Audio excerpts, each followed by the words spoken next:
Bonjour à tous et bienvenue dans cette vidéo où aujourd'hui on va parler d'un appareil un petit peu spécial.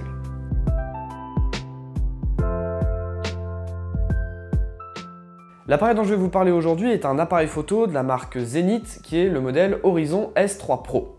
Ce boîtier est l'avant-dernier d'une série commencée dans les années 60 avec le KMZ FT2 et qui s'est terminé en 2005 avec le Compact et le Perfect. Celui-ci est donc la version S3 Pro et a été sorti en 2003.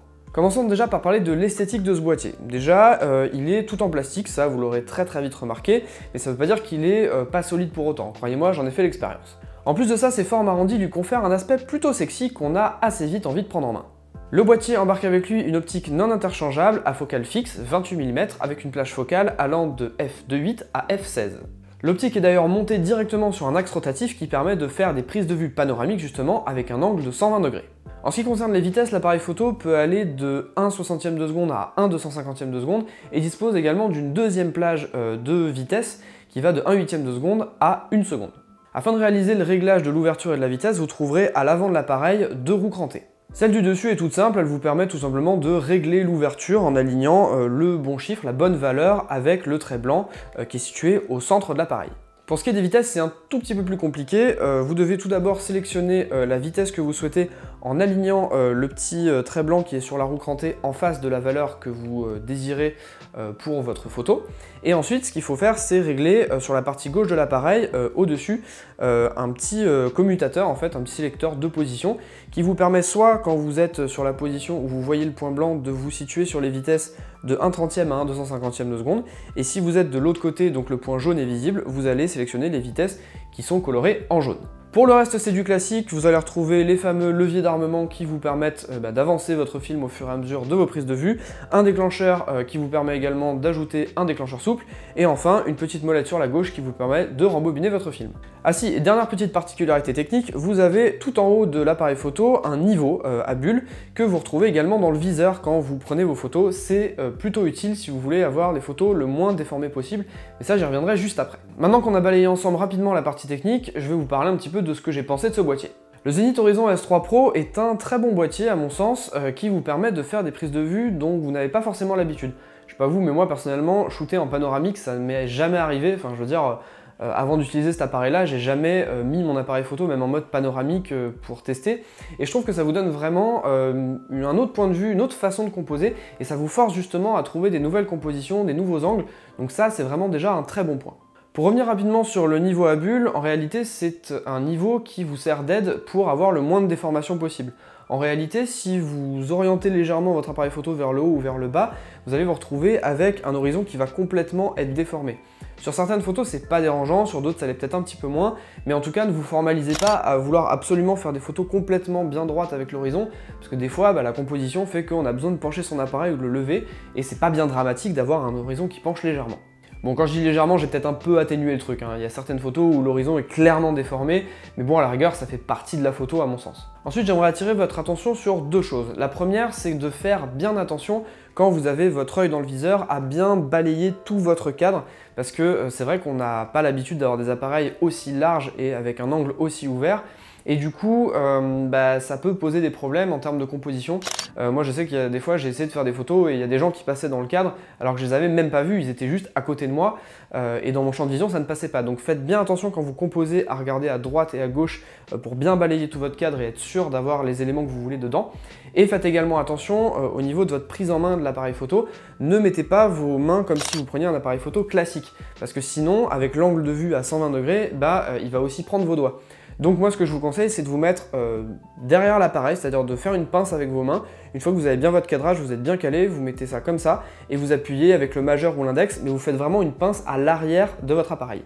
Ensuite, il y a un point dont je ne vous ai pas encore parlé, c'est la distance minimale de mise au point. Cette distance minimale, elle est en réalité assez élevée, surtout pour des ouvertures assez standards, genre f2.8, f4, f5.6. Elle est quand même de l'ordre de plusieurs mètres, genre 2-3 mètres. Donc du coup, faites bien attention à pas avoir des sujets qui sont trop proches, à moins de fermer à f16 où là vous avez 1 mètre de distance. Mais croyez-moi, j'ai essayé de faire des portraits à genre 80 cm f2.8, c'est flou, vous n'avez pas d'autre solution.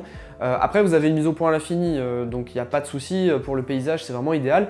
Mais si jamais vous avez des sujets un peu proches dans votre premier plan, faites bien attention à ce qu'ils soient quand même éloignés d'au moins 2-3 mètres. Au passage, en termes de composition, ne vous limitez pas à faire des prises de vue complètement horizontales. L'appareil peut complètement être mis à la verticale, c'est ce que j'ai fait sur plusieurs images, et je trouve que dans des lieux, par exemple comme le passage Pommeraye à Nantes, ça rend plutôt bien et ça vous permet de faire des compositions plutôt intéressantes. Sachez par ailleurs que cet appareil photo est très efficace pour faire des photos de groupe. Vous êtes dans un petit endroit un petit peu confiné, etc., vous avez beaucoup de monde, une soirée, etc., ça peut être l'occasion de sortir l'appareil panoramique et de faire une belle photo de groupe. Par contre, si vous faites une photo de groupe par exemple où les gens sont alignés, ne les laissez pas alignés justement, faites-les revenir se mettre en cercle de manière à être en opposition avec la forme de la pellicule dans l'appareil photo. Comme ça fera une espèce de compensation et du coup votre fond sera légèrement déformé mais pas votre groupe, ils seront tous sur la même ligne. Ça c'est plutôt cool et moi je vous encourage vraiment à faire des photos de groupe, ça rend vraiment des choses chouettes. J'en profite également pour vous dire que les images que vous voyez dans cette vidéo ont été développées et scannées par Nation Photo pour ce qui est des pellicules couleur et pour ce qui est du noir et blanc. C'est développé par mes soins et scanné sur de l'Epson V600. C'est aussi pour ça, si vous regardez un petit peu la qualité, que les photos noir et blanc au V600 sont un peu moins piquées que les photos qui ont été scannées par Nation Photo. Normal, on n'a pas le même matériel. Mais du coup, ça peut quand même vous donner une idée du piqué qu'il est possible d'avoir, ou du moins de la qualité qu'il est possible d'avoir sur un appareil quasiment tout en plastique. Comme pour le Kef 60, je vais également vous montrer dans cette vidéo la procédure de rechargement qui, pour le coup, est vraiment galère. Pour correctement charger son film sur ce Zenith Horizon S3 Pro, il faut tout d'abord, comme dans beaucoup d'appareils, placer sa pellicule à gauche. Ensuite, l'astuce, parce que pour le coup, il faut vraiment une astuce pour mettre la pellicule à cet endroit-là, il faut faire passer en fait entre deux rouleaux, on va dire, la pellicule. Donc dans ces cas-là, je vous conseille d'essayer de viser en appuyant avec vos doigts directement sur la pellicule pour la contraindre et la faire passer dans ces deux rouleaux. Ensuite, vous suivez tout simplement la forme en arc que l'appareil décrit. Et une fois que vous arrivez à la deuxième série des deux rouleaux, en fait, il faut les passer entre les deux. Et cette fois-ci, c'est du levier d'armement qui va vous permettre de guider la pellicule. Et c'est là que la deuxième étape compliquée arrive, c'est qu'il faut que vous puissiez à la fois en armant et en déclenchant fixer le petit bout de pellicule directement dans l'insert de réception, la bobine réceptrice on va dire, et de le faire de manière correcte. C'est-à-dire que si vous mettez une trop grosse longueur, la bobine ne va pas correctement s'enrouler, mais si vous mettez une longueur trop courte, quand vous allez armer, et bien la bobine risque de s'enlever et vous allez devoir tout recommencer. Je ne vous ai pas filmé le rembobinage, mais pour le coup rien de très compliqué, vous avez juste à appuyer sur le petit ergot qui se situe sous l'appareil, ça libère la contrainte du levier d'armement et du coup vous pouvez rembobiner dans l'autre sens comme pour les appareils photo classiques. Théoriquement, l'appareil vous permet de faire 22 images. Alors faites quand même attention parce que quand vous armez, le système est quand même assez complexe, on va dire, du cheminement de la pellicule et on peut très vite arriver à une cassure ou quelque chose qui se passe pas bien, un armement qui se fait pas bien. Donc soyez quand même assez précautionneux à ce niveau-là et faites bien attention à la fin quand vous avez fini vos 22 vues, le levier va se bloquer. Ça sert à rien d'aller forcer plus loin parce que là pour le coup vous risquez de déchirer complètement la pellicule. Moi c'est ce qui m'est arrivé sur une pellicule, elle est sortie de sa cartouche. Et là, je vous raconte pas la galère pour enlever la pellicule du boîtier. Avec le système complexe qu'on a vu juste avant et dans le noir, c'est pas facile. Pour conclure, parlons un petit peu du prix. Cet appareil photo se trouve globalement autour de 150 €. Alors j'ai fait une recherche très rapide sur les sites d'occasion très connus, genre eBay, Le Bon Coin. C'est peut-être un petit peu moins, c'est peut-être un petit peu plus, j'avoue que je sais pas. Mais globalement, ça tournerait autour de 150 € à peu près.